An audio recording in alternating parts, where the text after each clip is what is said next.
So Natalie, welcome. Thank you for being here. So this is exciting. Natalie's just joined a new role as the Chief Commercial Officer at Silverfin. And she's going to be talking about how she's actually going back to basics as she rethinks designing growth plans and new playbook for growth at Silverfin in 2021. So she's an executive with international experience and over 20 years of experience in software and general management for companies like Micromuse, IBM, and most recently Acoustic. Over the last 10 years, she's demonstrated a strong background in international growth, driving large business transformation and also turnaround projects and M&A. I'm really excited. I've actually been trying to get hold of Natalie for a year. So this is an anniversary event and excited to hear what you've got to say. Thank you, Natalie. Excellent. Thanks, James. And thank you for the intro. As James points out, the last few years I have moved from a very large corporation such as IBM to then a private equity-backed new venture, which was Acoustic. And then now I'm celebrating my 2 weeks at the fintech startup, which is Silverfin. And in this process, what I thought I'd share with you today is many have actually asked me in the last 2 weeks or even a bit longer, like, why have I made those changes? Why have I moved, to quite a sort of a diverse range of companies and equally, hopefully, opportunities? And so I thought I'd share that for me, it was about the opportunity to be part of something bigger, and not in size of company per se, but actually in an emerging and disruptive technology space. And a little bit about me, which I think equally based on what I've learned from Ollie and from James and equally listening to Nick now, is this is all about sales confidence and building sales confidence in a leadership community, sharing stories, sharing a network of experiences, etc. And so hopefully, some of you may resonate with some of this, and hopefully there'll be some, useful, at least sort of best practices or ideas that you may take forward. I'll also say that Nick and I haven't actually prepared together, so we've all prepared sort of behind the scenes. We didn't get to see each other's speeches or pitches before, and so what you will also find is that James has done a tremendously good job of bringing us all together in a theme, and you may see some consistent messages that come through. So I stumbled into the tech and sales industry in the dot-com boom. So yes, unfortunately, sort of some of the years are for those who've been in the industry a while, you'll know when that was. And one of the consistent threads across my career has been choosing, or actually more appropriately, roles finding me, which allow me to make an impression on a team or a business by moving it to the next level. So I've never taken an easy job. For example, when in IBM, many of my peers were going for the big, high-profiled roles, I found myself looking for roles that needed the most effort and change, and therefore, in my eyes, would be the most rewarding. The best example was I was asked to take on a leadership role in a declining and highly competitive industry. The competition had 7-figure incentives out in the marketplace to displace us, which meant our competitive opportunity was going to be very, very tough. My initial reaction when I was asked to leave this business was not over my dead body, but I did acquiesce, and it turned out to be a key juncture in my career, as ultimately I believe it has led me to where I am now and all the opportunities I've had. I will also state that it was my worst earning years and my most challenging in terms of climate and culture. But what I learned from it, and when I moved jobs, the team hosted a leave and do for me, and there was a room full of clients, partners, and employees all thanking me for taking them on such an incredible and amazing journey. The SaaS industry, as we know, is thriving. We are all pretty well positioned, or should be very well positioned to do it. And as Nick pointed out, the whole sales and marketing alignment piece is essential to any business to getting it right. And I couldn't agree with you more in terms of, finger pointing and the exercise across getting alignment is absolutely, one of the, I think, the foundational pillars to any business in terms of how you plan. This year has definitely thrown a whole spanner of adaptation and being resilient, and I think all of us would agree to that. And if you looked back at your kind of plans that you had for November of 2019 into 2020, and then again, as you look forward, maybe something to think about is look at what new skills or what new ways in which you've had to work or change in terms of your leadership style, versus obviously just, very focused on obviously the business outcome of what you might have to change. It's certainly a very interesting kind of reflection point, and I think quite useful in terms of how you then plan ahead into the next year. Obviously, for many companies, November is crucial. We're closing out financial year, calendar year, etc. And if anyone's kind of heard of Janus, the Roman god of gates, it's being able to look in both directions at the same time and obviously try and pull together a succinct plan.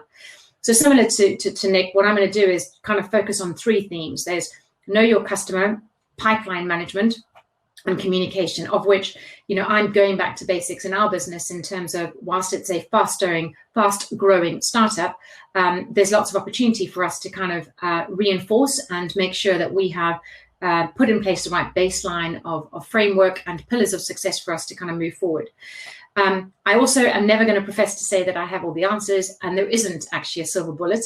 If there was, I think we'd all be much richer than where we are now. But I think the key thing is taking those basics and then applying them in a predictable and equally, I think, authentic fashion, because all of us, particularly in the climate we're living in at the moment, it's pretty difficult to, perhaps feel as if we're in a normal environment, and being authentic and making sure we remain authentic in what we do and how we behave and how we act with both our clients and our employees and partners, etc., I think is super important. One thing as you look at your business, and certainly an experience, I would share, is also watch out for leadership styles or certainly behaviors in a business that drives a wedge between employees and clients, particularly if when you're preparing for 2021, you're looking at some of your short and medium term goals. Nick points out, it's very, very important to understand what your metrics are and what you're trying to measure. But if you don't get those, if you get those misaligned, then whilst driving and hitting our numbers is what we're all measured on in terms of kind of success, in a SaaS world, this can also have quite devastating consequences in terms of, if you've got that wedge between employees being driven to do a certain thing, it will drive a certain behavior, which ultimately I think impacts things like NPS and client retention, and then ultimately revenue. So I would watch out for sort of behaviors like that, and find ways to make sure that you are identifying and either coaching and or finding ways to kind of move out of those situations. So back to the basics, get to know your customer better. I'm sure all of you are very clear in terms of your strategic intent, in terms of, are you in the land and or expand business, and what specifically are those measures of success at a high level, for your business going forwards, and how tangible are they? Are you measuring them in, whilst you might be looking at ARR, are you looking at how many new logos do you need in a specific industry? Are you looking at the specific retention rate and maybe improving on a number of points? Are you looking at increase in AOV? And again, those are just some examples of suggestions for you to have a think about. But it's important to also understand the difference between, obviously, the market segmentation and the client segmentation around what we need to do in a land and expand environment, which all of you will know very well. In an existing business, I think we need to love our customers even more than we currently are. And that doesn't mean in a really sort of stalky kind of way. What it means is, we need to remind ourselves as to why those clients, bought from us. They got us to the journey that we're in. And equally, how do we make sure that they continue with us as we move forward, across into the next stage of growth. For new prospects, I think one of the big exercises that we are constantly all challenged with is knowing who our market segmentation is. We may have a great proposition in a specific industry. Certainly Silverfin is one of those examples, but it's being very, very clear and precise about, who is the best target to be able to win, to be scalable and to be predictable. You can often sell anything to anyone if you have the right skills to do so, but ultimately it may not be necessarily the right business model for you going forward. So up-to-date market opportunity and market by either country or region that you're operating in, broken down by client segmentation. Have you tiered your segmentation of clients? Do you have a tier 1 and a tier 4? What's the size of the opportunity in terms of opportunity to gain market share and or wallet share, and then what do you need to do in terms of actually putting your resources and focus your teams around how you achieve that. I think an empathetic approach, particularly through this year, has been, I think one of the overriding lessons learned through how we've had to sort of change the style and the way in which we do business. And I think it's really important that it is about building a longer term impact with a customer and or a prospect. The intention is obviously no one loses clients or you don't have churn. But equally, as you're building relationships with prospects, they may not be a prospect and or turn into a customer right now, but actually they could be an influencer for you on your behalf that you don't even know about. And then equally, they may end up obviously turning into a customer as you move forward. And I think one of the big challenges that we also face at the moment is the amount of digital noise that we all see, It's reaching people in a personal and a meaningful way, and it's creating those connections that obviously you can build up as you go forward. The second key topic is kind of pipeline hygiene and discipline progression. And this is like the yawn, boring part of like a sales leadership job. It's the worst part that salespeople typically kind of don't really focus on. I'd rather go out and selling and do my stuff. I'll do my admin, I'll do my other bits and pieces later, etc. And this goes back to Nick's point, which is if you don't have the right sort of pipeline funnel, you're always going to be catching your tail. And no matter what the targets are, it's a very demotivating exercise if you haven't built the funnel and build the maturity of the funnel and progress the funnel in the right way in a very sort of systematic thing. So Nick's already suggested some of the areas that, and so I won't focus on some of those.